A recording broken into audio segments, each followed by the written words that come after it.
So the fast-track mechanism encourages us towards greater commercialization of our highways so that NHAI can raise more resources. I propose to monetize at least 12 lots of highway bundles of over 6,000 kilometers before 2024.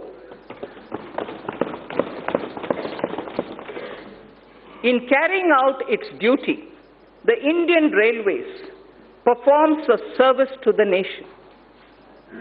Within 100 days of assumption of this government, it has commissioned 550 Wi-Fi facilities in as many railway stations.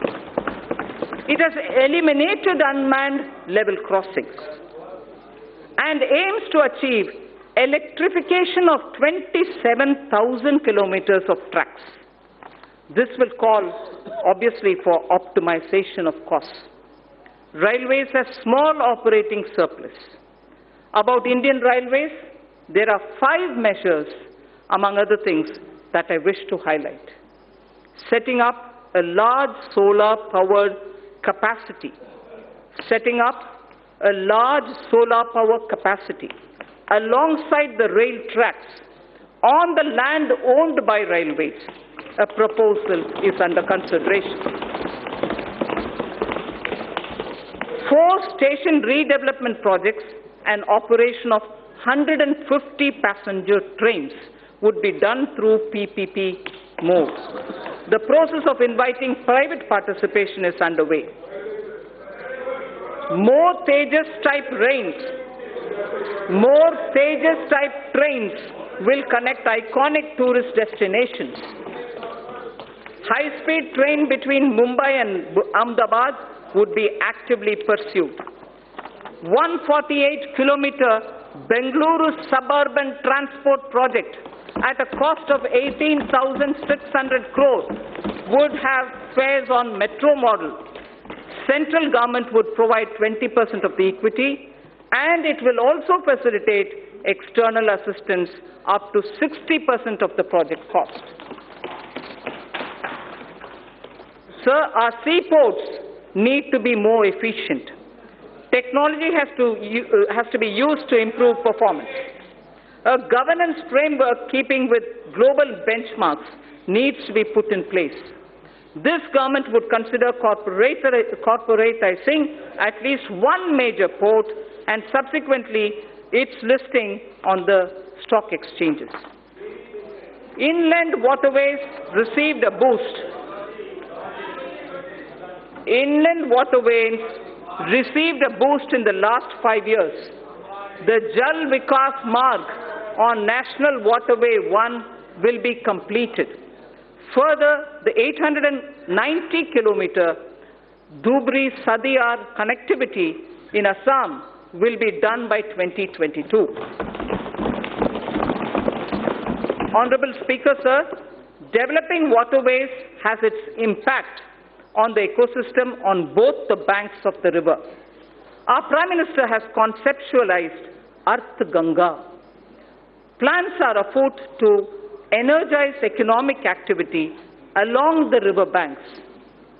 Air traffic has been growing rapidly in the country as compared to global average. 100 more airports would be developed by 2024 to support the Udaan scheme. It is expected that the air fleet number shall go up from the present 600 to 1,200 during this time itself. I propose to provide 1.7 lakh crores for transport infrastructure in 2021. So taking electricity to every household has been a major achievement of this government. However, the distribution sector, particularly the DISCOMs, are under financial stress. The ministry intends to promote smart metering. I urge all the states and union territories to replace conventional energy meters by prepaid smart meters in the next 3 years. Also, this would give consumers the freedom to choose the supplier and the rate as per their requirements. So this is a very important step in reaching electricity to all people. This would give consumers, the prepaid meters, the smart meters, would give consumers the freedom to choose the supplier and the rate as per their requirements. Further measure to reform DISCOMs would be taken. I propose to provide 22,000 crores to power and renewable energy sector for the year 2020-21. So now I come to oil and natural gas. In the upstream sector, oil and gas, the open acreage licensing policy, OALP, is a success, having awarded 137,000 square kilometers for exploration to private sector and to the CPSCs. City gas distribution rights are also awarded. Further, it is proposed to expand the national gas grid from the present 16,200 kilometers. At the moment, it is 16,200 kilometers only. We propose to expand it to reach 27,000 kilometers. To deepen the gas markets in India, further reforms will be undertaken to facilitate transparent price discovery and also ease of transactions. So I come to talking about the new economy now. The new economy is based on innovations that disrupt established business models. Artificial intelligence, Internet of Things, 3D printing, drones, DNA, data storage, quantum computing, etc.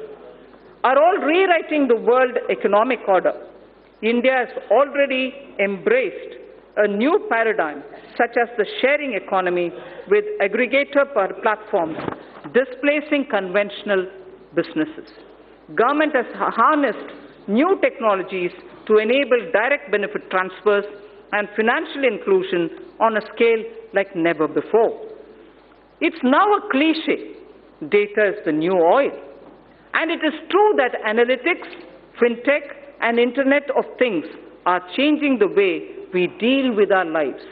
To take advantage of this, I propose to bring out soon a policy to enable private sector to build data center parks throughout the country. Building data center parks throughout the country. It will enable our firms to skillfully incorporate data in every step of their value chains.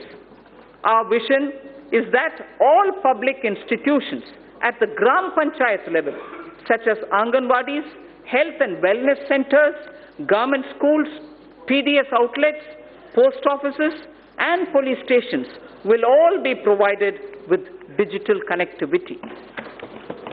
So, the fiber to home FTTH connections through BharatNet will link 100,000 Gram Panchayats this year itself. 1 lakh Gram Panchayats this year itself will be connected to the optical fiber FTTH program. It is proposed, therefore, to provide 6,000 crores to BharatNet program 2020-21. We need to expand the base for knowledge-driven enterprises. Intellectual property creation and protection will play an important role. Several measures are proposed in this regard, which will benefit the startups. A digital platform would be promoted that would facilitate seamless application and capture IPRs. Also, in an institute of excellence, a center would be established that would work on the complexity and innovation in the field of intellectual property. Honorable Speaker, sir, knowledge translation clusters would be set up across the different technology sectors, including new and emerging sectors, for designing, fabrication, and validation of proof of concept, and further scaling up technology clusters, harboring such test beds and small-scale manufacturing facilities would be established. Mapping of India's genetic landscape is critical for next-generation medicine, agriculture, and for biodiversity management. To support this development, we will initiate 2 national-level science schemes to create a comprehensive database. The government proposes to provide early life funding, including seed fund, to support ideation and development of early-stage startups. So critical to our quantum technology. Quantum technology is opening up new frontiers in computing, communications, cybersecurity, with widespread applications. It is expected that a lot of commercial applications would emerge from theoretical constructs which are developing in this area. It is proposed to provide an outlay of 8,000 crores over a period of 5 years for the national mission on quantum technologies and applications.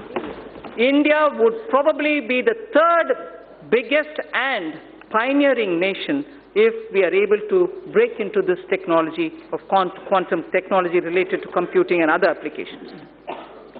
Sir, I come to the 3rd theme, the last theme in my part A, after which, of course, I will speak of a few others. Caring society.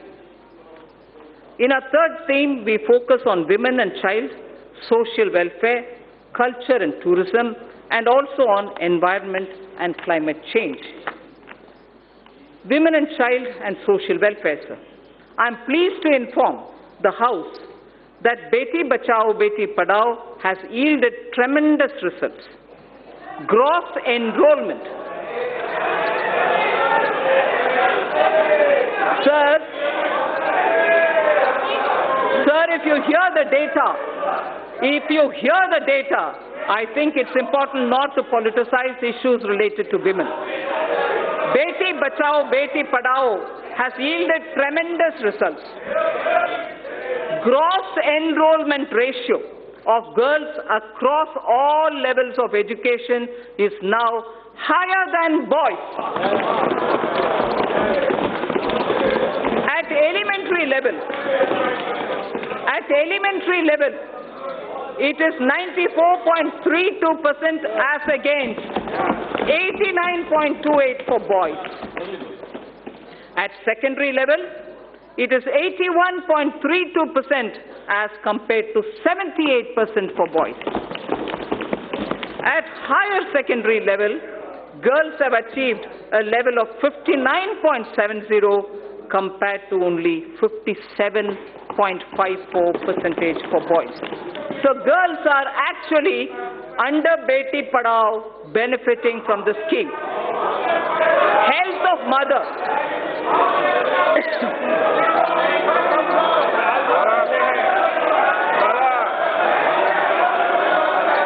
Sir, health of mother and child are correlated closely. Nutrition is a critical component of health.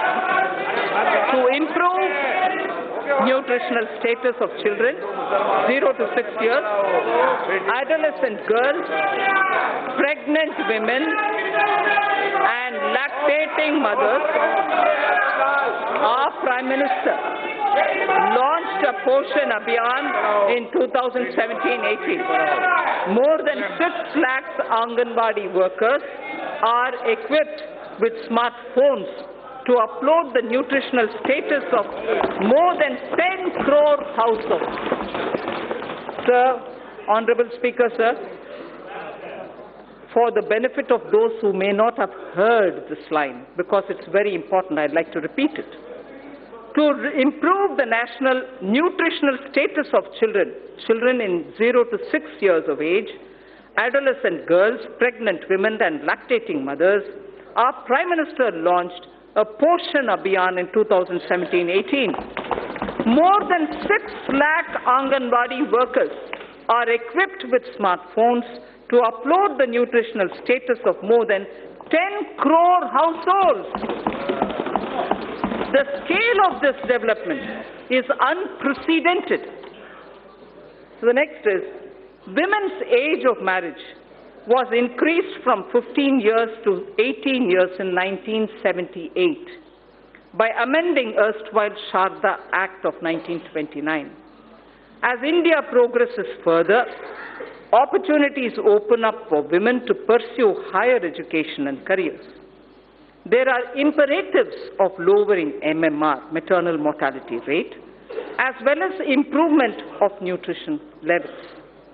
Entire issue about age of girl entering motherhood needs also to be seen in this light. I propose to appoint a task force that will present its recommendations in 6 months' time. I propose to provide 35,600 crores for nutrition-related programs for the financial year 2020-2021. So, in continuing with our government's commitment to welfare of women, this budget provides for about 28,600 crores for programs that are specific to women. Our government is determined that there shall be no manual cleaning of sewer systems or septic tanks. Suitable technologies for such tasks have been identified by the Ministry of Housing and Urban Affairs. The Ministry is working with urban local bodies for the adoption of these technologies. We will now take this to its logical conclusion. We will now take it एक minute बंद। मैं सभी माननीय सदस्यों से आग्रह करूंगा, आपको बजट पर पर्याप्त समय और पर्याप्त अवसर दूंगा, उस समय आप बोलना, और दादा विशेष रूप से आपको बोलने की परमिशन दूंगा। Thank you, sir. No. Thank you, Speaker, sir. We will now take this.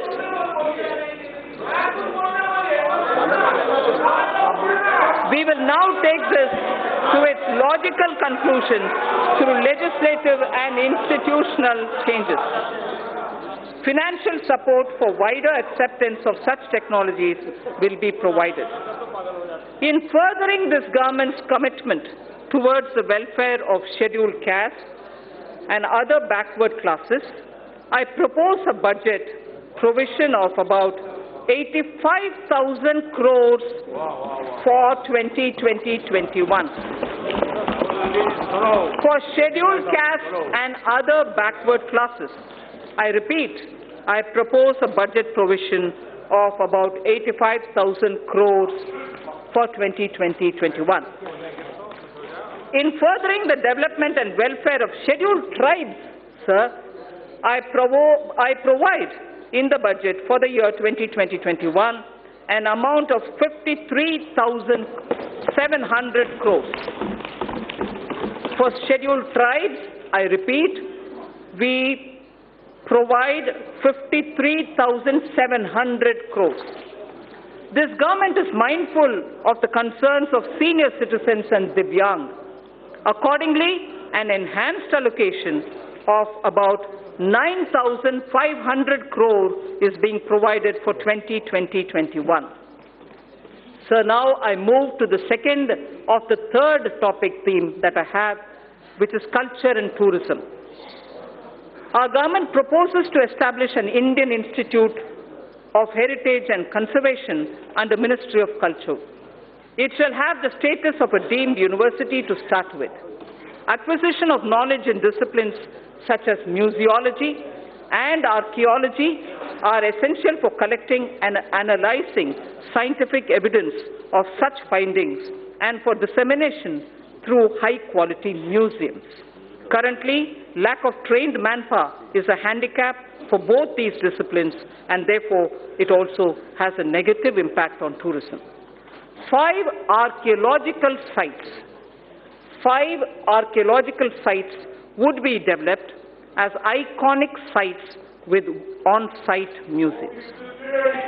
They are Rakhi Ghadi, Haryana; Hastinapur, Uttar Pradesh; Shiv Sagar in Assam; Dholavira, Gujarat; Adichanallur, Tamil Nadu.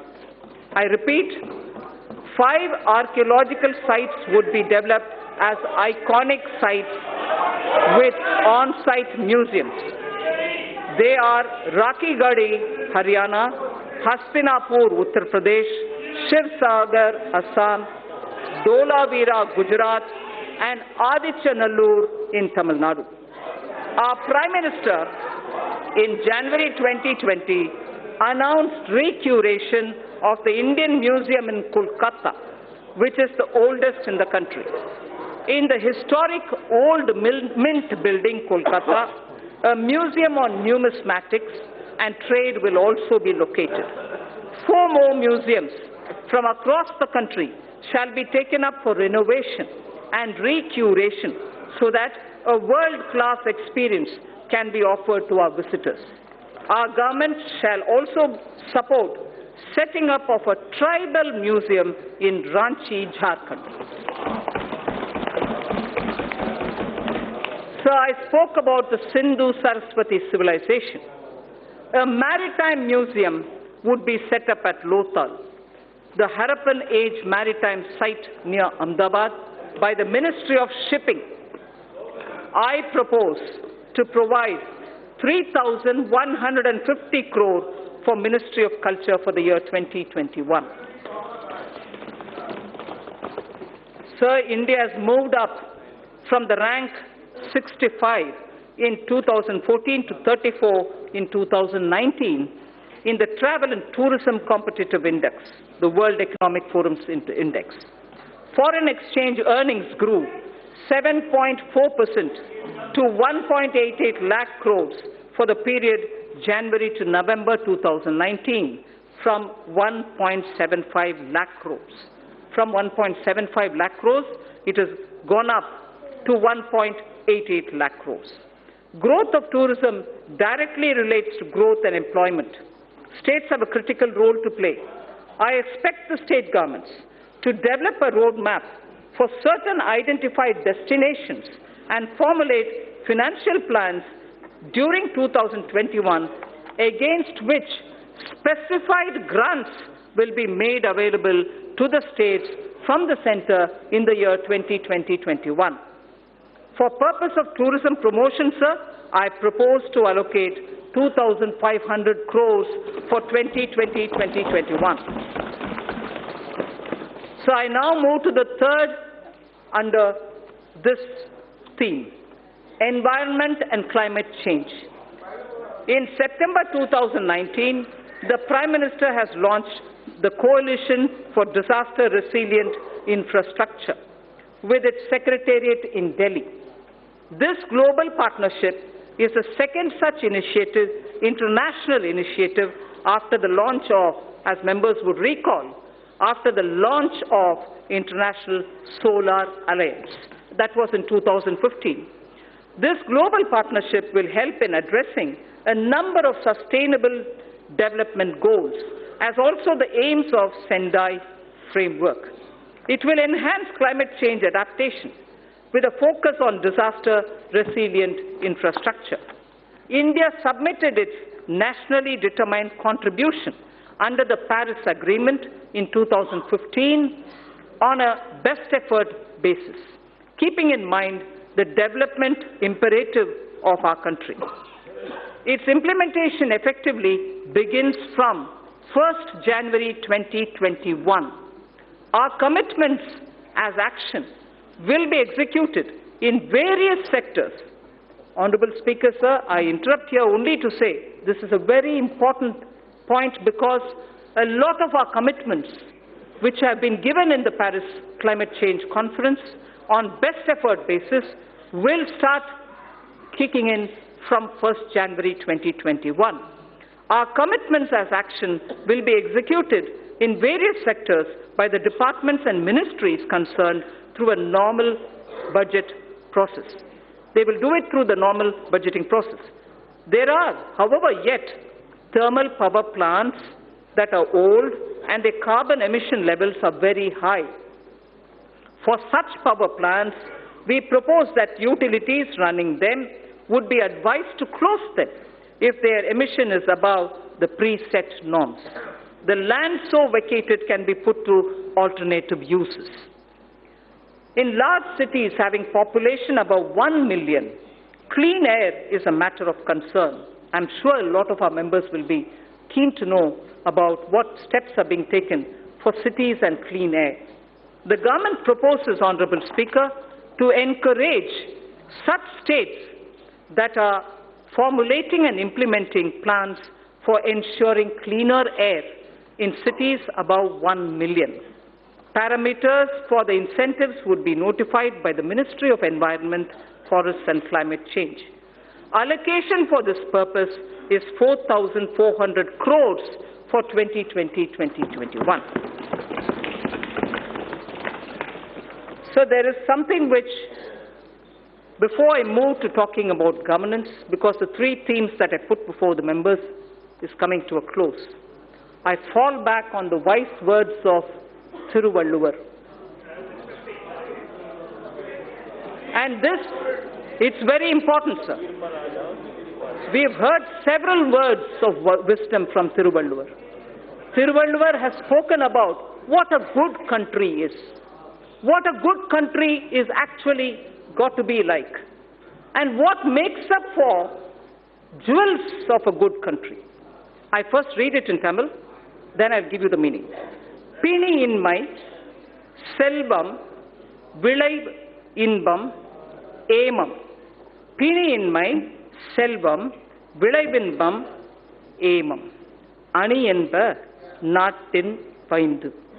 Ani enba, nattiv vaindu.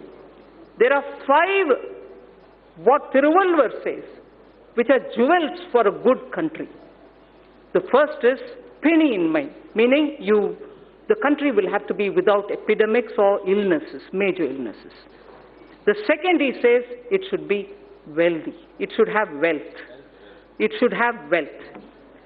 Vilai. It should also have velachal. In the sense, from the fields, it should have good crop. It should have inbam. It should have happiness. It also should have emam, which is security and safety of the country. Sir, the 5 jewels.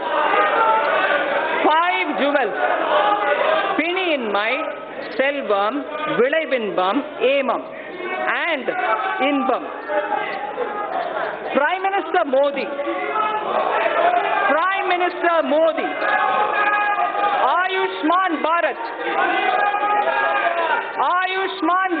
for health for all is penny in mind. Selvam, wealth creators will be respected in this country. Wealth creators will be respected in this country. Selvam. Vilaichal, having good crops. Farmer PM Kisan, doubling of income, use of fertilizers and proper growth leads to surplus in horticulture, surplus in Silhan, surplus now, probably also in Dalhan. So the Prime Minister's program at health, at creating and giving respect for wealth creators and improving agricultural output and looking at ease of living, bringing happiness to people, and above all, the fifth, emam, this country's national security. You have enough proof to say national security is the top priority of this government.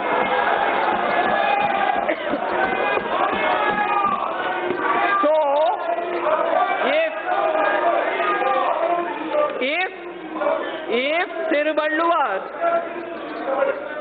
Thiruvalluvar, आपको कुछ होना चाहिए, तमिल में पढ़ा है, बैठ जाइए. That's right, sir. If Thiruvalluvar identified the 5 jewels for a good country, those 5 jewels are the ones which Prime Minister Modi is now addressing through his programs. For health, Ayushman, for wealth creators, a respectable and honorable climate, good crops, happiness through ease of living, and national security. So, now with all that said, the bouquet of flowers which I would like to give every citizen with trust and faith,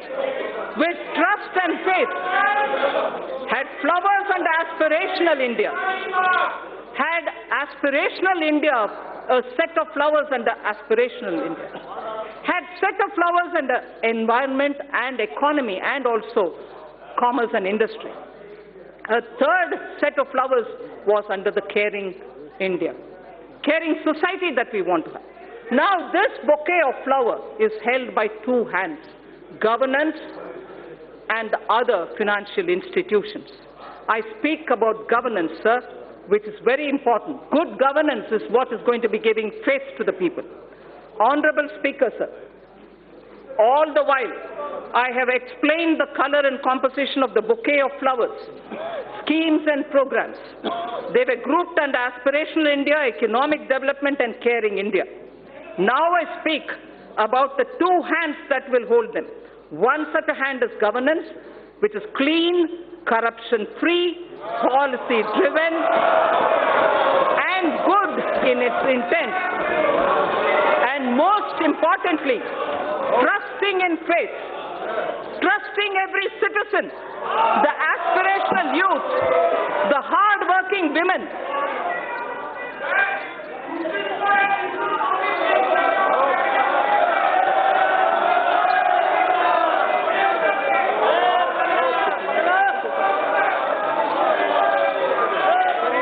Honorable Speaker, sir, trusting every citizen, I repeat, trusting every citizen, the aspirational youth, the hard-working women, the risk-taking entrepreneur, the ever-hopeful and untiring farmer, or the wise and old senior citizen. Many among them are taxpayers. Others may not be taxpayers now.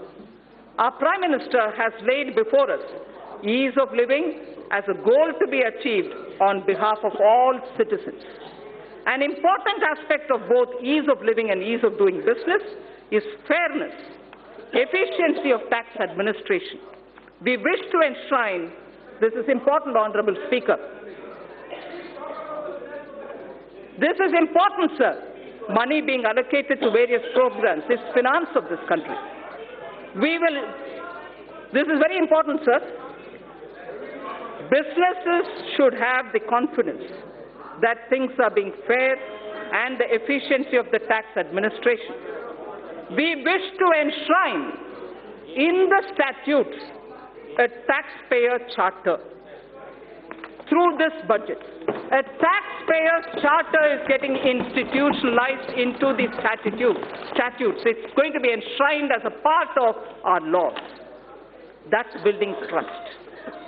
A taxpayer statutes will be a part of our, a taxpayer charter will be a part of our statutes. Our government would like to reassure taxpayers that we remain committed to taking measures so that our citizens are free from harassment of any kind. We mean it, and we are willing to put it in the law. Tax harassment cannot be tolerated when we are talking about citizens and wealth collectors. There has been a debate about building into statutes criminal liability for acts that are civil in nature. This is important, sir. There has been a debate about building into statutes criminal liability for acts that are civil in nature. Hence, for Companies Act, certain amendments are proposed to be made that will correct this. Similarly, other laws would also be examined where such provisions exist, and attempts would be made to correct them also. The government intends to introduce major reforms in recruitment to non-gazetted posts in governments and public sector banks. At present, candidates have to appear for multiple examinations conducted by multiple agencies at different points of time for similar posts. This places enormous burden on time, effort, and cost for young people. To mitigate the hardship so faced, it is proposed to set up a national recruitment agency as an independent, professional, specialist organization for conduct of computer-based online common eligibility test for recruitment to non-gazetted posts. A test center in every district, particularly in the aspirational districts, would be set up. For the speedy disposal of commercial and other disputes, government has constituted various tribunals and specialized bodies. It is proposed to evolve a robust mechanism for appointment, including direct recruitment to these bodies to attract best talents and professional experts. A stable and predictable business environment is a key objective of this government. There is also a strong argument for ensuring that contracts are honoured. India has a sound framework related to Contracts Act. We shall deliberate upon strengthening it. There is a growing need, sir, for Indian statistical system to meet the challenges of real-time monitoring of our increasingly complex economy. Data must have strong credibility.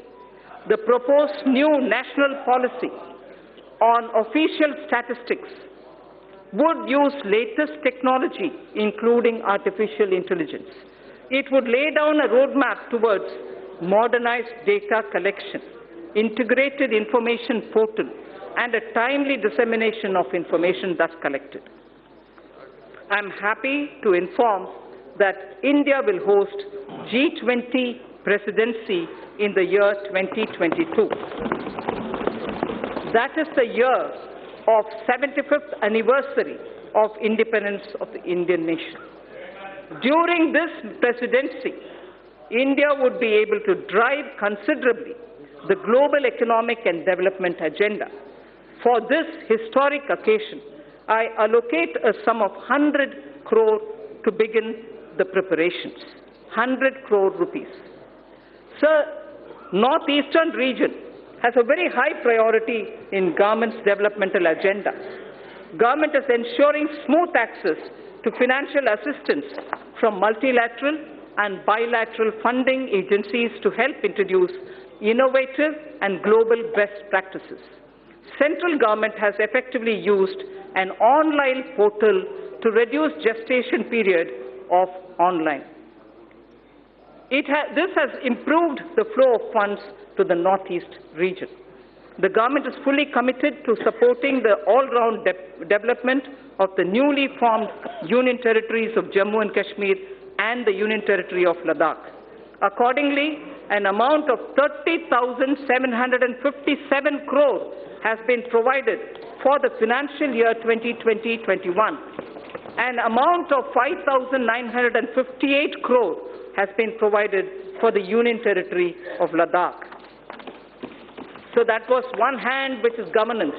Now I come to the other, which is the financial sector. If governance was described as one of the pair of the hands holding the bouquet consisting of aspirational India, economic development and caring India, the other is the financial sector. A clean, reliable, robust financial sector is critical to the economy. A clean, reliable and robust financial sector is critical to the economy. In our efforts to achieve the US $5 trillion economy, the financial architecture should evolve. The financial architecture should keep evolving and move from strength to strength. We had earlier approved consolidation of 10 banks into 4. In the last few years, the Government of India has infused about 3,50,000 crores by way of capital into public sector banks for both regulatory and growth purposes. Governance reforms would be carried out in these banks so that they become more competitive. A few among them will be encouraged to approach capital market to raise additional capital.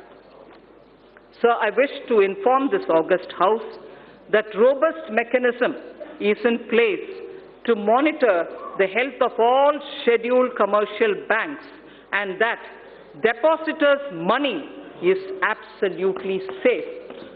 I wish to underline this point, sir, that this August House should know that robust mechanism is in place to monitor the health of all scheduled commercial banks and that depositors' money is absolutely safe. Further, the Deposit Insurance and Credit Guarantee Corporation has been permitted to increase deposit insurance coverage for a depositor, which is now standing at 1 lakh of rupees to 5 lakh per depositor. Sir, the insurance cover for a depositor is at 1 lakh now.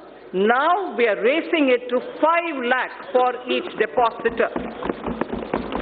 Sir, to strengthen the cooperative banks, amendments to the Banking Regulation Act are proposed for increasing professionalism, enabling access to capital, and improving governance and oversight for sound banking through the RBI.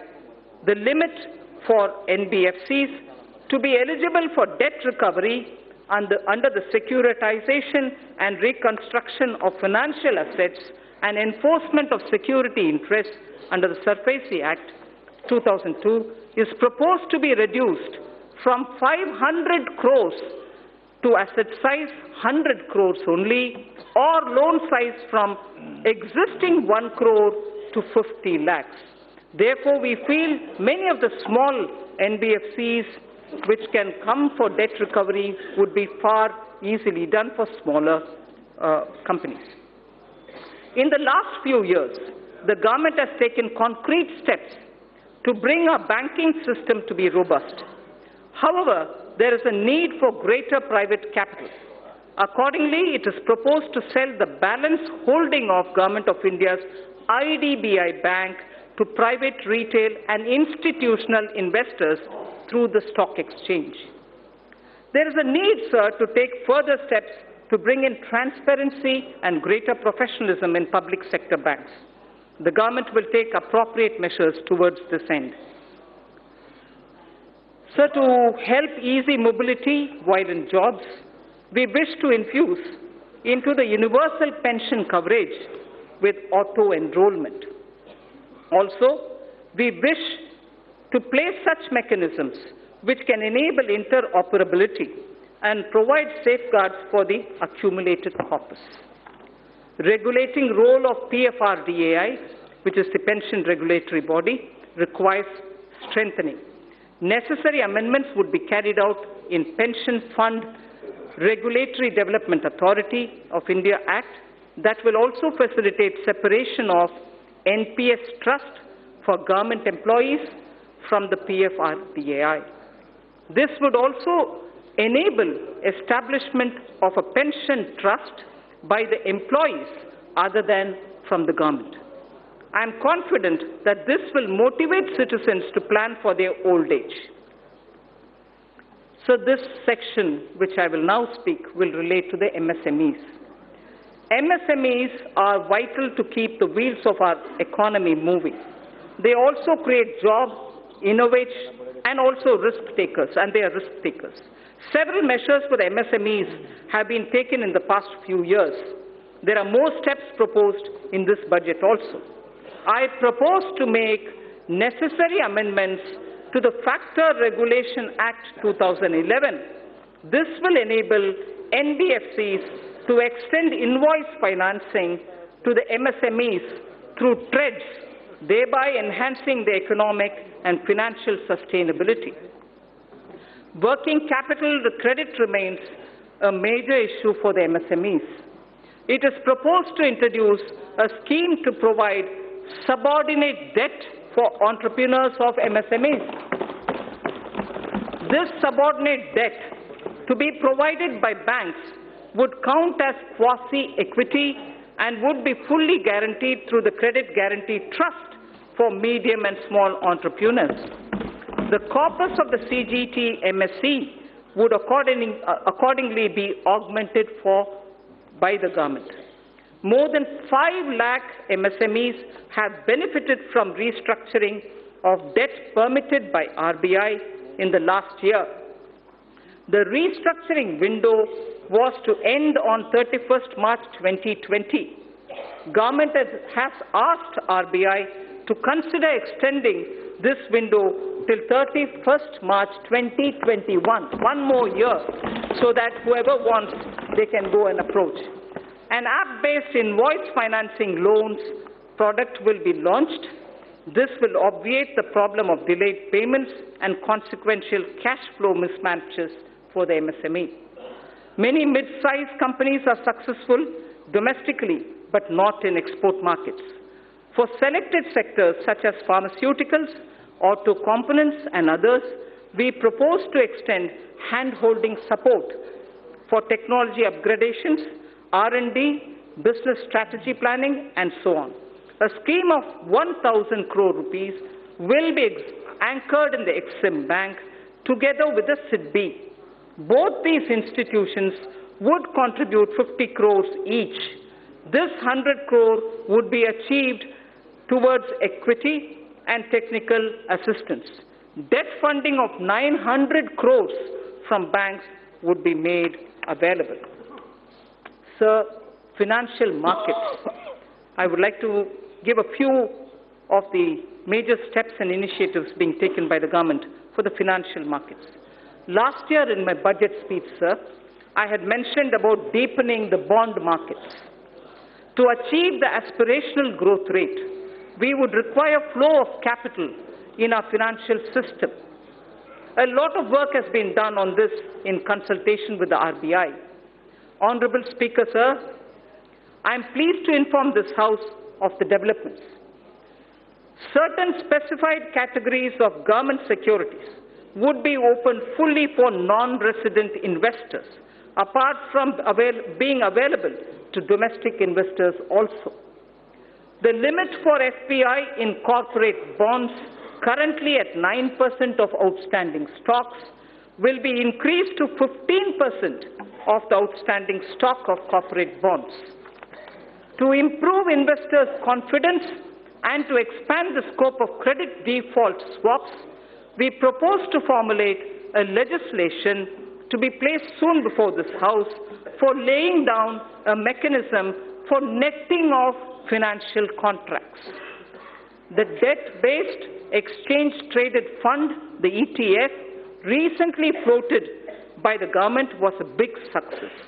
Government proposes to expand this by floating a new debt ETF consisting primarily of government securities. This will give retail investors access to government securities as much as giving an attractive investment for pension funds and long-term investors. So to address the liquidity constraints of the NBFCs and the HFCs, this was very much talked about between July and December last year, sir, 2019. Liquidity constraints was very frequently mentioned to us.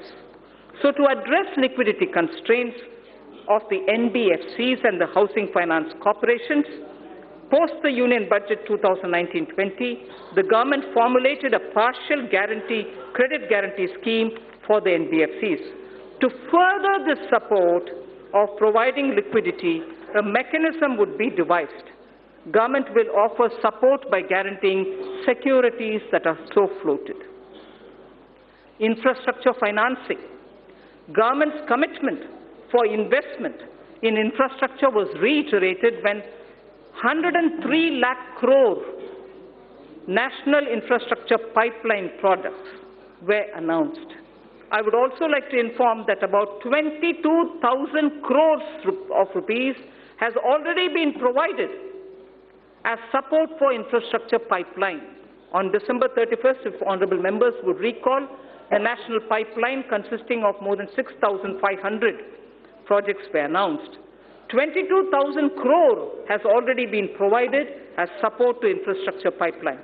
This would cater for equity support to infrastructure finance companies such as the IIFCL and a subsidiary which is of NIIF. So two institutions, IIFCL and the subsidiary of NIIF, take it. They would leverage it as permissible to create financing pipeline of more than 1 lakh crores. This would create a major source of long-term debt financing for infrastructure projects and fulfill a long-awaited requirement. So, the IFSC, GIFT City, has the potential to become a center of international finance as well as a center for high-end data processing. GIFT IFSC has an approved free trade zone for housing vaults. It already has 19 insurance entities, 40 banking entities. It has also provided for setting up of precious metals, testing laboratories for them, and refining facilities also. With the approval of the regulator, GIFT City would now set up an international bullion exchange in GIFT City IFSC as an additional option for trade by global market participants. This will enable India to enhance its position worldwide, create jobs in India, and will lead to better price discovery of gold. Sir, in the recent years, there has been a surge in trading volumes of Indian rupee in the offshore financial centers. The government and the RBI has taken various measures to permit rupee derivatives to be traded in the International Financial Services Center at GIFT City, Gujarat. So just a very quick word on disinvestment. Listing of companies on stock exchanges brings discipline, and it disciplines the company and provides access to financial markets and unlocks its value. It also gives opportunity for retail investors to participate in the wealth so created. The government now proposes to sell a part of its holding in the LIC by way of initial public offer. Initial public offer. Sir, fiscal management. The 15th Finance Commission has given its first report pertaining to financial year 2020-2021. In the spirit of cooperative federalism, I am pleased to announce that we have in substantial measure accepted the recommendations of the Commission.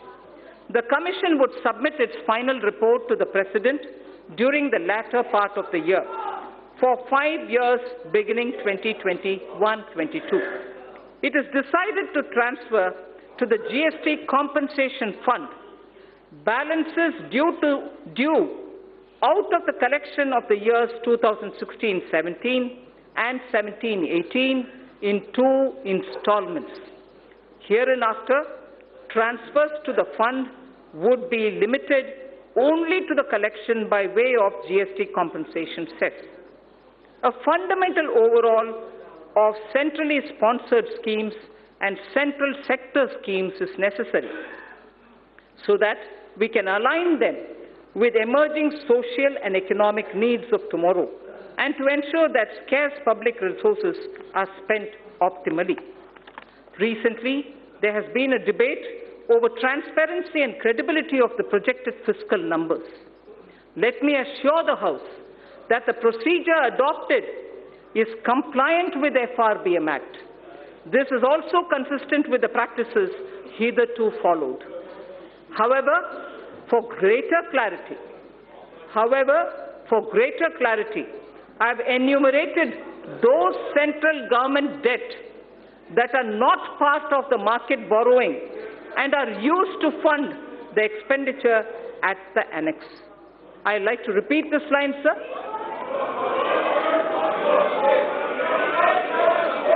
I'd like to repeat this line, sir. For greater clarity, I have enumerated those central government debts that are not part of market borrowing and are used to fund the expenditure at the annex. Servicing of interest and repayment of these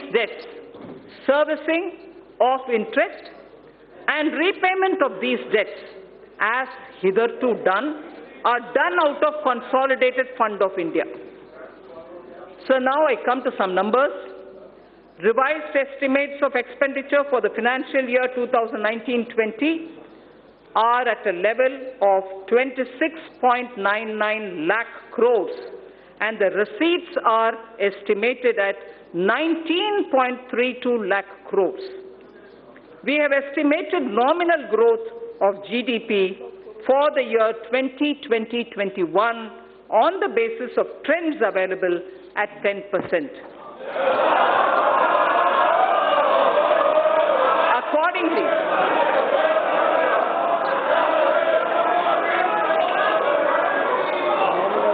we have estimated, sir, let me finish, sir.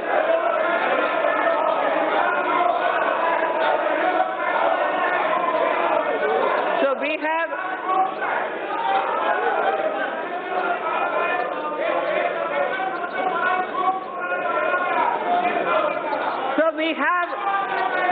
have estimated the nominal growth. We have estimated the nominal growth of GDP for year 2020-21 on the basis of trends available at 10%. Accordingly, receipts for the year 2020-21 are estimated at 22.46 lakh crores. And keeping in mind commitment of the government towards various schemes and the need for improvement of the quality of life, level of expenditure has been kept at 30.42 lakh crores. Sir, during the year, government has unfailingly worked towards keeping up capital expenditure. Actually, there is substantial enhancement. All the flagship schemes of the government have been fully provided for. Details may be seen in the annexes to the printed copy of my speech. Every budget must appropriately address the issue of fiscal deficit. Every budget must appropriately address the issue of fiscal deficit. Recently, government has undertaken very significant tax reforms for boosting investment. However, expected tax buoyancy will take time. We estimate a fiscal deficit of 3.8% in RE 2019-20 and 3.5% for BE 2020-2021. This estimation is consistent with the government's abiding commitment to macroeconomic stability, and it comprises of A, 3.3 for year 2019-20 and 3 for the 2020-2021 budget estimate, and B, Section 4.2 of the FRBM Act, which provides for a trigger mechanism for a deviation from the estimated fiscal deficit on account of structural reforms in the economy with unanticipated fiscal implications. Therefore, I have taken a deviation of 0.5% consistent with the Section 4.3 of the FRBM Act, both for RE 2019-20 and BE 2020-21. Accordingly, the return path is being laid before the Parliament as a part of the medium-term fiscal policy cum strategy statement.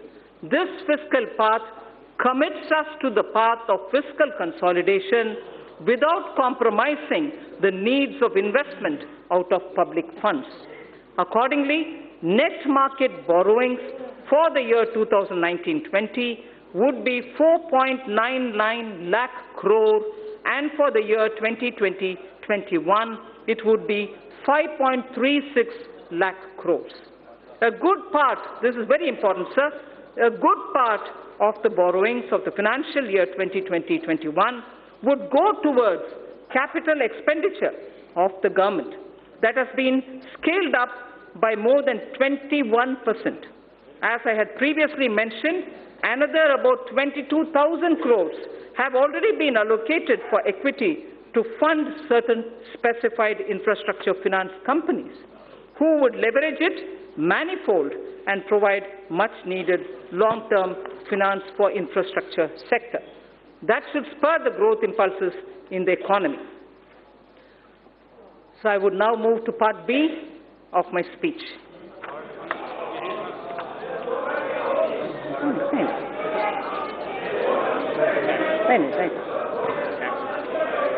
direct tax.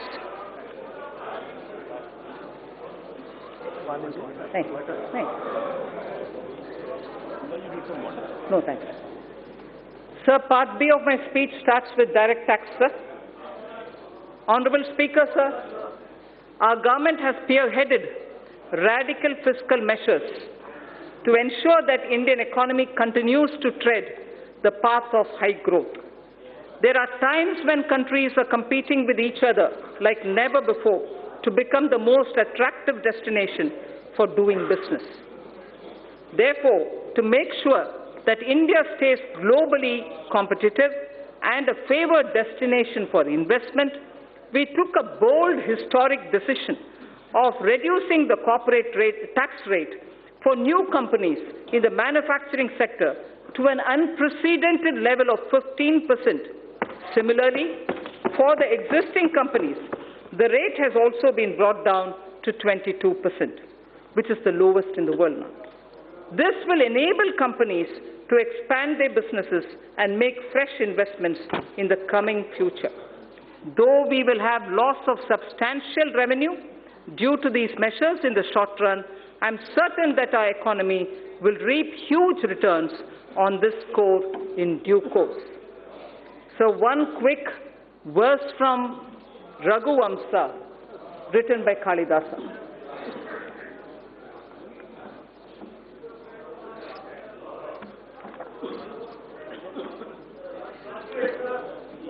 Prajanam eva bhutyartham sattabhyo balim agrahit. Prajanam eva bhutyartham sattabhyo balim agrahit. Sahasra gunam utsrashtam adatte hi rasam ravihi. Surya, the sun, collects vapor from little drops of water. He collects only from little drops of water. So does the king. They give back copiously. They collect these from the people only for their well-being. So the collection of taxes or the vapor from the water drops are only from small trickles, but they all go back to the people manifold. So the purpose of taxation and also the way in which it is done has been voiced even then. And this, in Raghuvamsa, refers to the Purvaja or the elders belonging to Ikshvaku dynasty, father of Ayodhyapati Rama, Dilipa, grandfather. It refers to Dilipa, the king.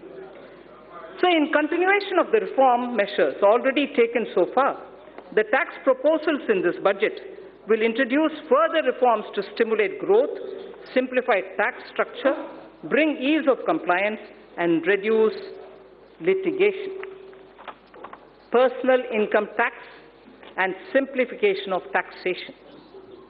So in the interim budget of 2019, our government exempted individuals having income up to 5 lakh of rupees from paying any income tax. Presently, an individual pays 20% on income between 5 lakh and 10 lakh and 30% on income between 10 lakh. That's the prevailing matrix.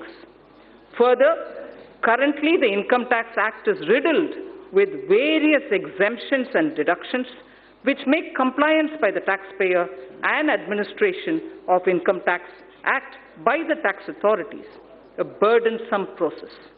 It is almost impossible for a taxpayer to comply with income tax law without taking the help from professionals.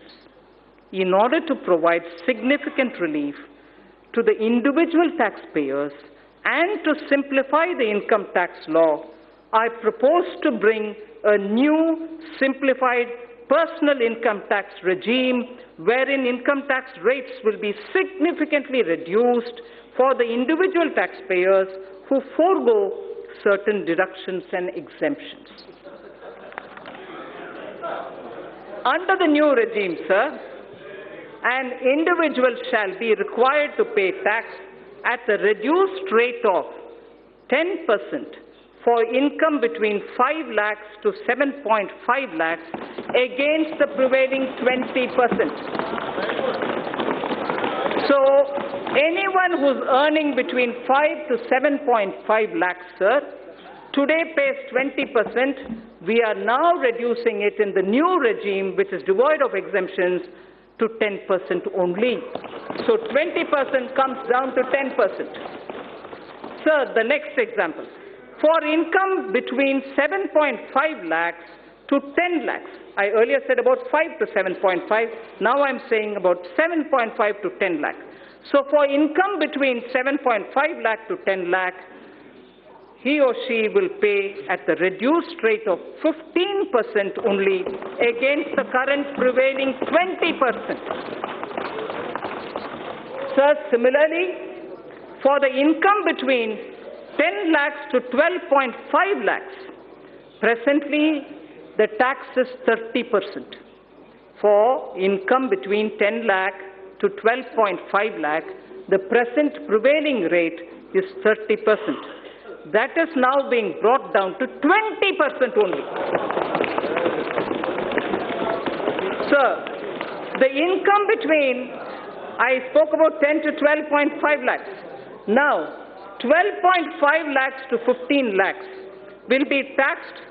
At the moment, 12.5 to 15 lakhs is taxed at 30%. Now, those earning between 12.5 lakhs to 15 lakhs will be charged at 25% only.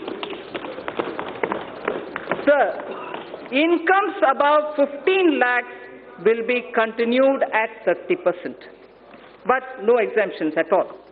Those earning up to 5 lakhs shall not pay any tax either in the old regime or in the new regime. So the proposed tax structure will provide significant relief to taxpayers and more so to those in the middle class. I just want to very clearly read out 0 to 2.5 lakhs exempt now, will be exempt in the new scheme also. 2.5 lakhs to 5 lakhs, 5% now will be 5% in the new tax rate. 5 to 7.5 lakhs, 20% now will become 10% in the new rate. 7.5 to 10 lakhs, 20% now will be 15% in the new. 10 to 12.5 lakhs, 30% now will now come to 20%. 12.5 to 15 lakhs, 30% now, 25% in the new rate. Above 15 continues at 30%. In the new tax regime, sir, substantial tax benefit will accrue to a taxpayer depending upon the exemptions and deductions claimed by him. For example, just to make it clear, for example, a person earning 15 lakh of rupees in a year and not availing any deductions whatsoever will pay 1,95,000 as compared to 2,73,000 that is paying now in the old regime. So his tax burden shall be reduced by 78,000 rupees. That will be the reduction in the tax that he has to otherwise pay. Then this is the example of somebody who earns 15 lakhs. He would still be a gainer. He would still be a gainer in the new regime even if he was taking deduction of 1.5 lakh under various sections of Chapter 6A of the Income Tax Act under the old regime. The new tax regime, sir, shall be optional for taxpayers, so there's no compulsion. Those who want to be in the old regime can continue to be in the old regime, in the old rates, in the whole sets of exemptions and deductions. But those who wish to come into the new are welcome to come into the new. An individual who is currently availing more deductions and exemptions under the Income Tax Act may choose to avail them and continue to pay the tax in the old regime. A new personal tax income tax rate will entail estimated revenue foregone of 40,000 crores per year. We have also initiated measures to pre-fill income tax return so that an individual who opts for the new regime would need no assistance from an expert to file his return and pay income tax. Sir, I will have to put this observation here. In order to simplify income tax system, I have reviewed all the exemptions and deductions which got incorporated in the income tax legislation over the past several decades. In fact, I have that list with me, sir. I have reviewed all the exemptions and deductions which got incorporated in the income tax legislation over the past several decades. It was surprising to know that currently more than 100 exemptions and deductions of different nature are provided in the Income Tax Act. No wonder the code is like this, the book. I have removed around 70 of them. I have removed around 70 of them in the new simplified regime. We will review and rationalize the remaining exemptions and deductions in the coming years, with a view to further simplifying the tax system and lowering tax rates. Sir, the dividend distribution tax. Currently, companies are required to pay dividend distribution tax on the dividend paid to its shareholders at the rate of 15% plus applicable surcharge and cess, in addition to the tax payable by the company on its profits. It has been argued that the system of levying DDT results in increase in tax burden for investors, and especially those who are liable to pay tax less than the rate of DDT if the dividend income is included in their income. Further, non-availability of credit of DDT to most of the foreign investors in their home country results in reduction of rate of return on equity capital for them. In order to increase the attractiveness of the Indian equity market and to provide relief to a large class of investors, I propose to remove the DDT and adopt the classical system of dividend distribution tax, under which companies would not be required to pay DDT. The dividend shall be taxed only in the hands of the recipients at their applicable rates.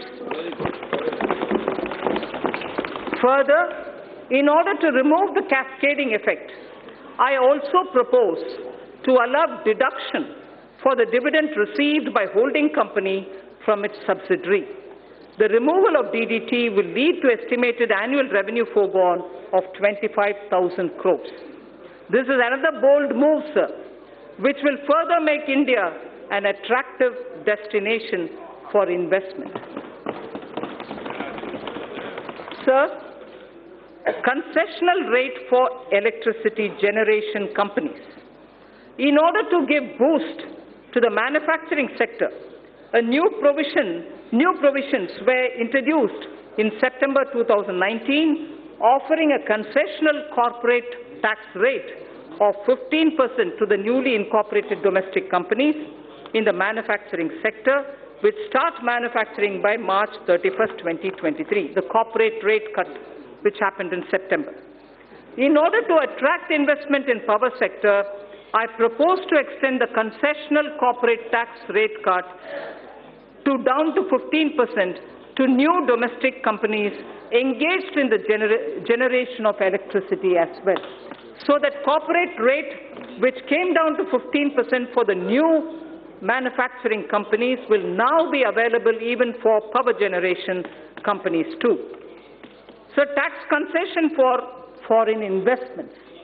In order to incentivize the investment by foreign sovereign wealth funds of foreign governments in the priority sector, I propose to grant 100% tax exemption to their interest, dividend and capital gains income in respect of investment made in infrastructure and other notified sectors before 31st March 2024 with a minimum lock-in period of 3 years. Honourable Speaker, sir, in order to make available foreign funds at lower cost, I propose to extend the period of concessional withholding rate of 5% under Section 194LC for interest payment to non-residents in respect of monies borrowed and bonds issued up to 30th June 2023. I also propose to extend the period up to 30th June 2023 for lower rate of withholding of 5% under Section 194LD for interest payment to foreign portfolio investors and qualified foreign investors in respect of bonds issued by Indian companies and government securities. I further propose to extend the concessional rate of withholding of 5% under Section 194LD to the interest payment made on the municipal bonds. In order to incentivize listing of bonds at IFSC exchange, I propose to further reduce the withholding rate from 5% to 4% on interest payment on the bonds listed on its exchanges. Startups. Startups have emerged as an engine of growth for our economy. Over the past year, our government has taken several measures to handhold them and support their growth. During their formative years, startups generally use Employee Stock Option Plan, the ESOP, to attract and retain highly talented employees. ESOP is a significant component of compensation for these employees. Currently, ESOPs are taxable as perquisites at the time of exercise. This leads to cash flow problem for the employees who do not sell the shares immediately and continue to hold the same for long term. In order to give a boost to the startup ecosystem, I propose to ease the burden of taxation on the employees by deferring the tax payment by 5 years or till they leave the company or when they sell their shares, whichever is the earliest. Further, an eligible startup having turnover of up to 25 crores is allowed a deduction of 100% of its profits for 3 consecutive assessment years out of 7 years, if the total turnover does not exceed 25 crore rupees. In order to extend this benefit to larger startups also, I propose to increase the turnover limit from existing 25 crores to 100 crores. Moreover, considering the fact that in the initial years, a startup may not have adequate profit to avail this deduction, I propose to extend the period of eligibility for claim of deduction from the existing 7 years to 10 years. So the corporate rate cut in September has led to a lot of cooperatives who are asking for level playing field. Cooperative societies play an extremely important role in our economy in facilitating access to credit, procurement of inputs, and marketing of products to their members. These cooperatives are currently taxed at the rate of 30% with surcharge and cess. As a major concession, and in order to bring parity between cooperative societies and corporates, I propose to provide an option to the cooperative societies to be taxed at 22% plus 10% surcharge and 4% cess with no exemption or deductions. Further, I also propose to exempt these cooperative societies from alternative minimum tax, the AMT, just like companies under the new tax regime are exempted from minimum and alternative tax, the MAT. MAT for corporate tax, corporates were removed, and similarly now AMT for the cooperatives is also being moved.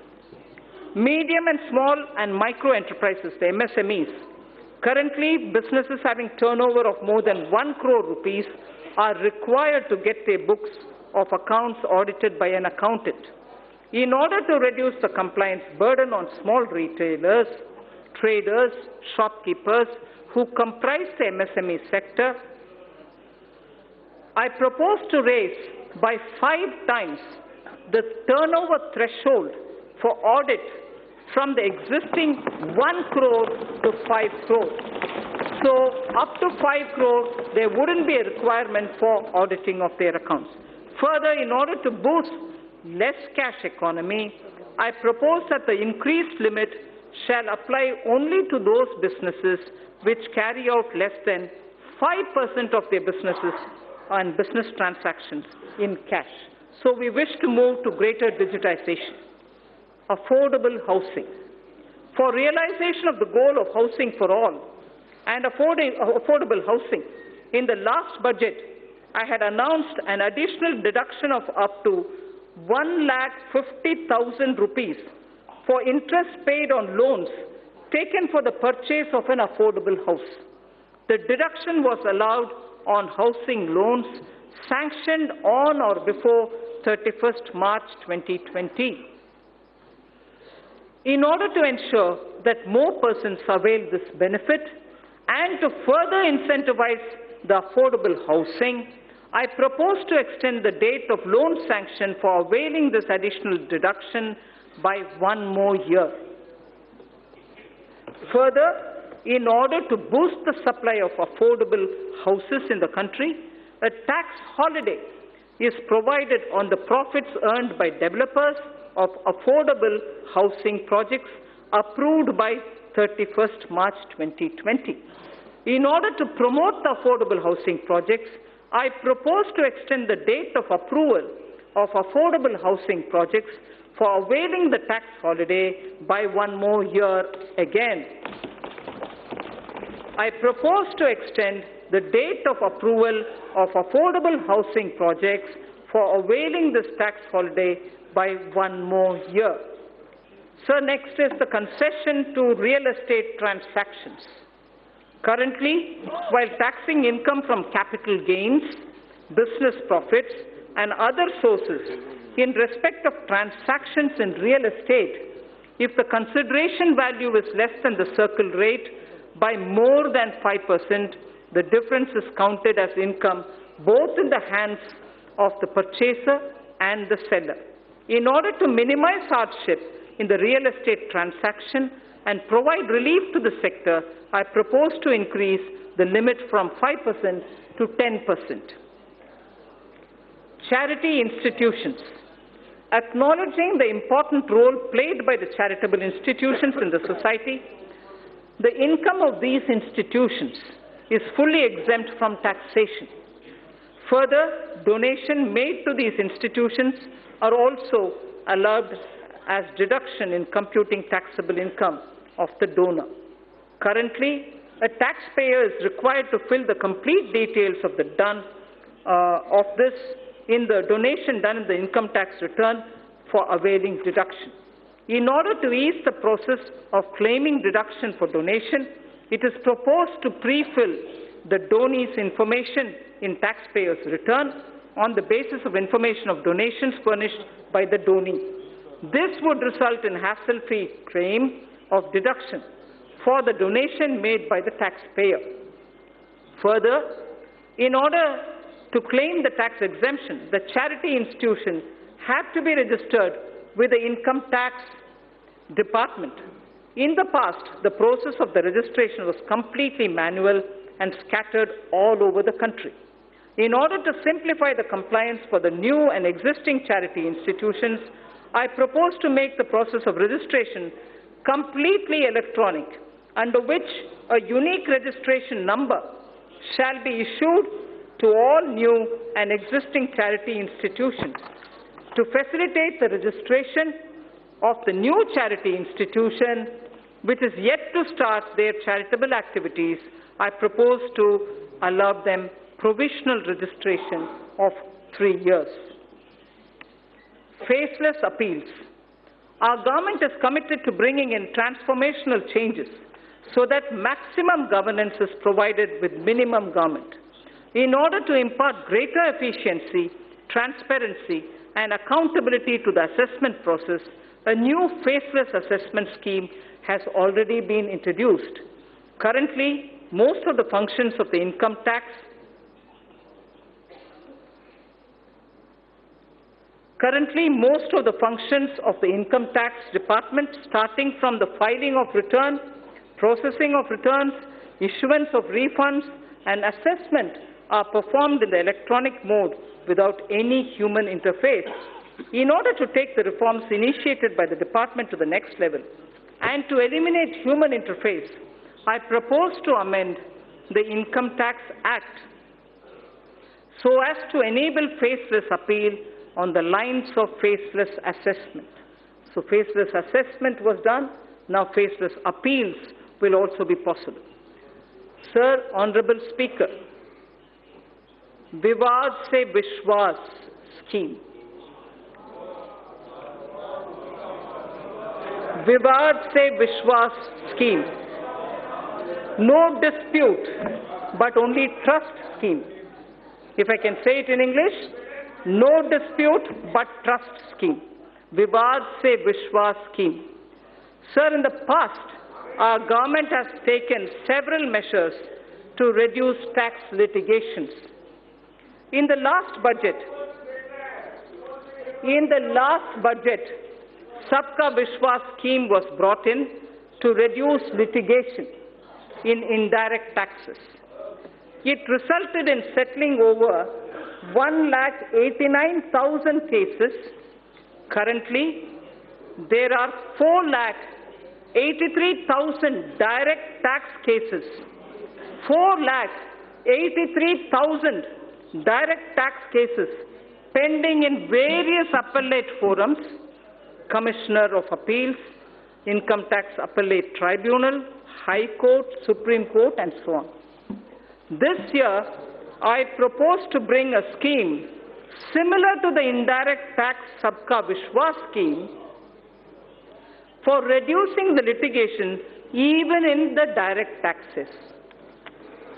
Under the proposed Vivad se Vishwas scheme, a taxpayer would be required to pay only the amount of disputed tax and will get complete waiver of interest and penalty provided he pays by 31st March 2020.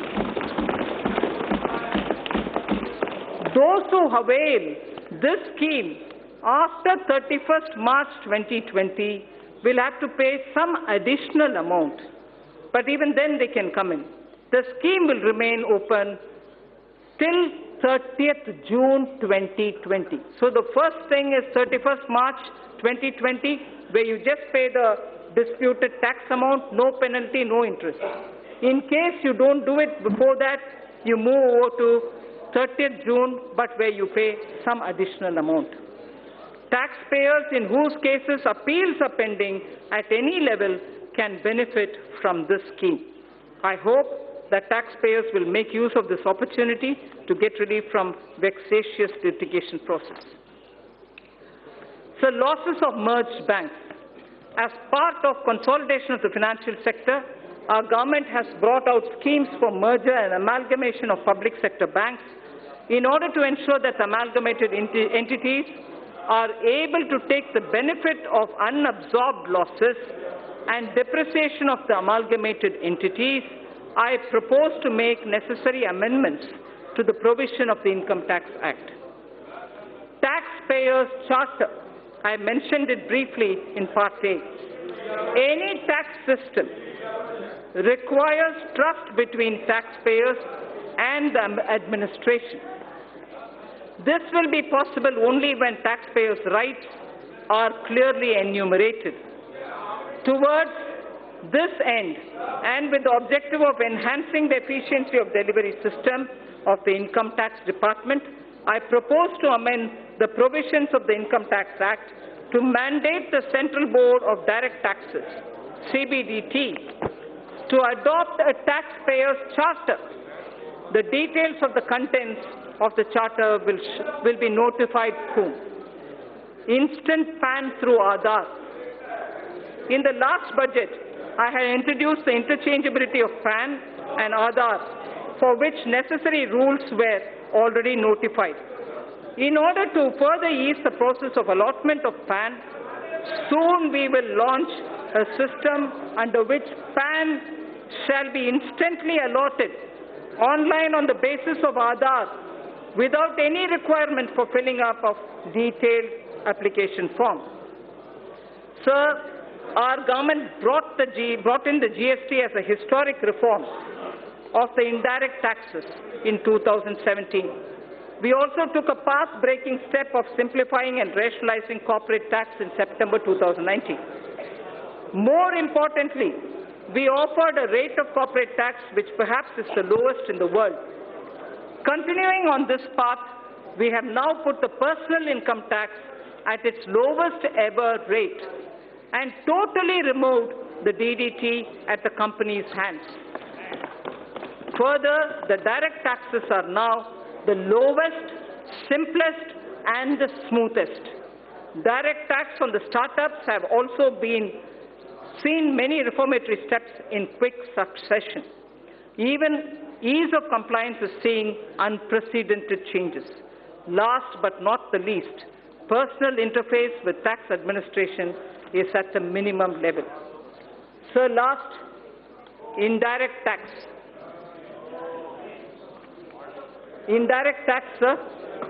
As I mentioned earlier in Part A of my speech, reforms are continuing in the GST. A simplified return shall be implemented from 1st April 2020. This is under the pilot run.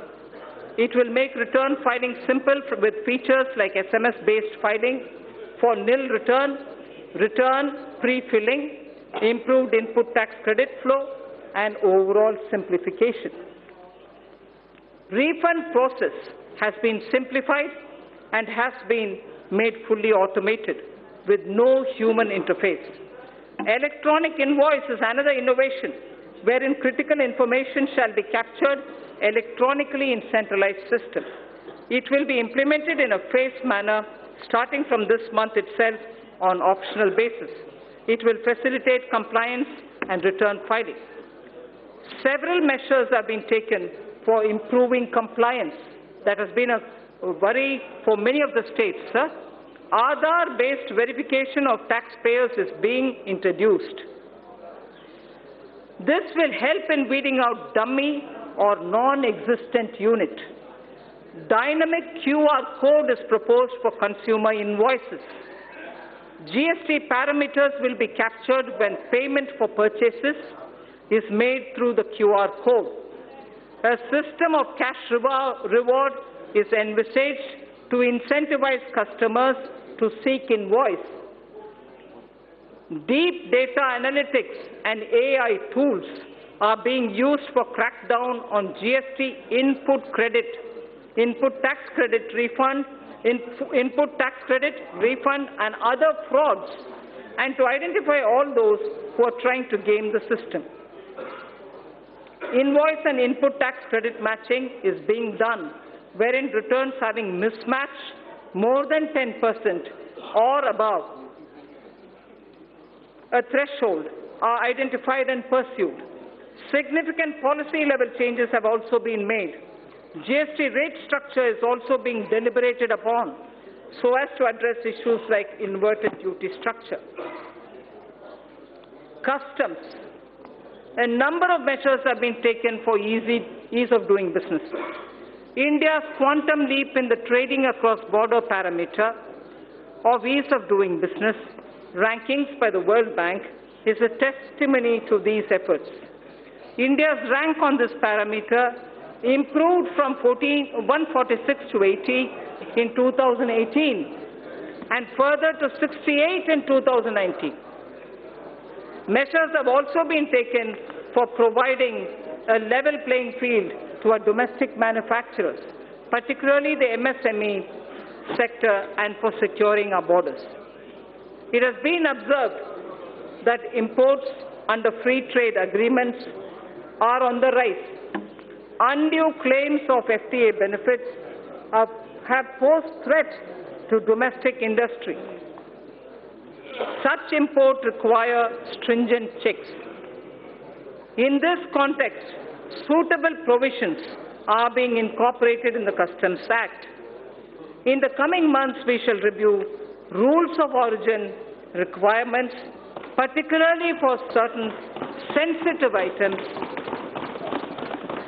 so as to ensure that FTAs are aligned to the conscious direction of our policy.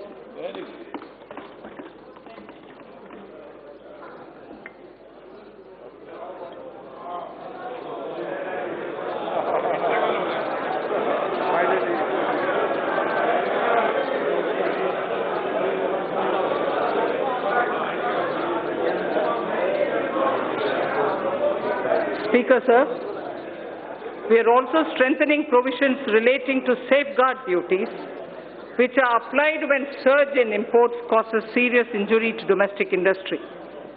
Amended provisions shall enable regulating such surge in imports in a systematic way.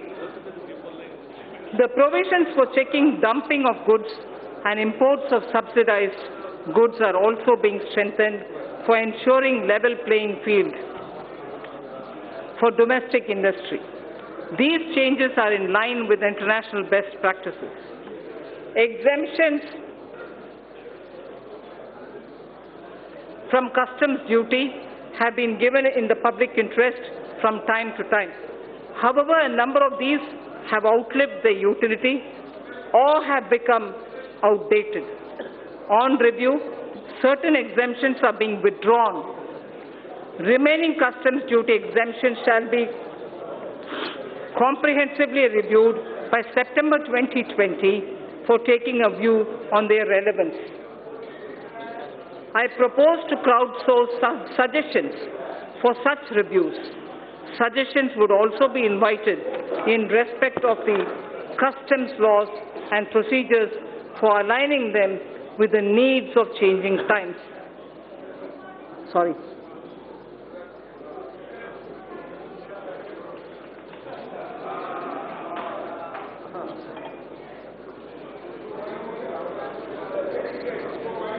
Labor-intensive sectors in MSME are critical for employment generation. Cheap and low-quality imports are impediment to our growth. Special attention has been taken to put measured restraint on import of these items, which are being produced by our MSMEs with better quality. Keeping in view the need of the sector, customs duty is being raised on items like footwear and furniture. Our policy of Make in India has started giving dividends. Need more water.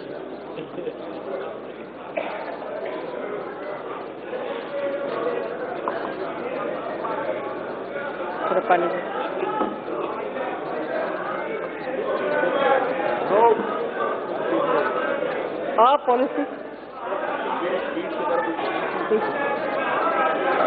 Our policy of Make in India has started giving dividends. India is now making world-class goods and exporting such products. We have made considerable progress in medical equipments too. Thank you. We have made considerable progress in medical equipment too. Till a few weeks back, we were dependent on imports for medical equipment. Now, not only we are manufacturing medical equipment, but also exporting them in large quantities. This sector deserves furter fillip. Government has also been committed to provide health services to all. Ayushman Bharat has made it possible to achieve the twin objectives of giving impetus to the domestic industry and also to generate resources for health services. I propose to impose a nominal health cess by way of duty of customs on the imports of medical equipment, keeping in view that these goods are now being made significantly in India.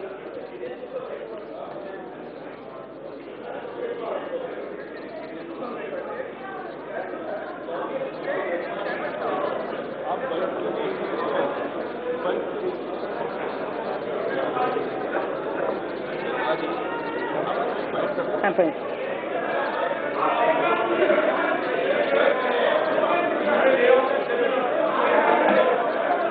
No. There are only 2 more pages.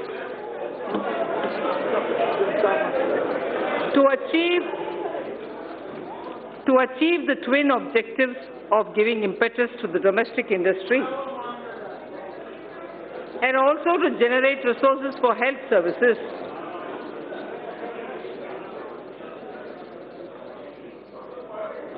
I propose to impose a nominal health cess.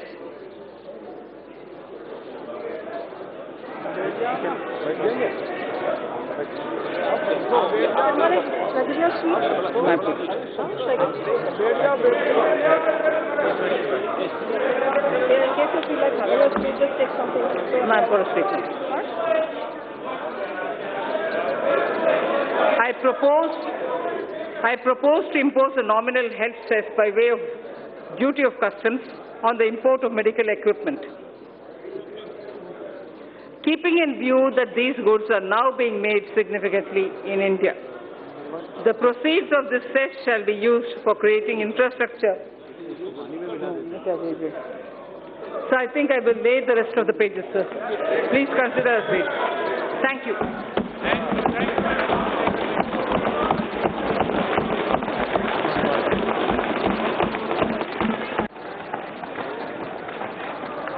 माननीय सदस्य please, माननीय सदस्य please अपने अपने स्थान बैठे आप।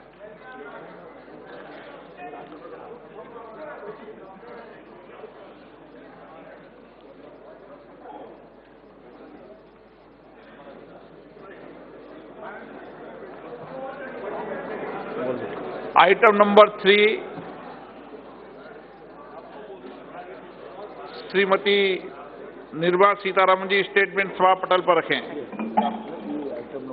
Sir, item number 3, with your permission, I rise to lay on the table of the following statements under Section 3(1) of the Fiscal Responsibility and Budget Management Act 2003, medium-term fiscal policy cum fiscal policy strategy statement and macroeconomic framework statement.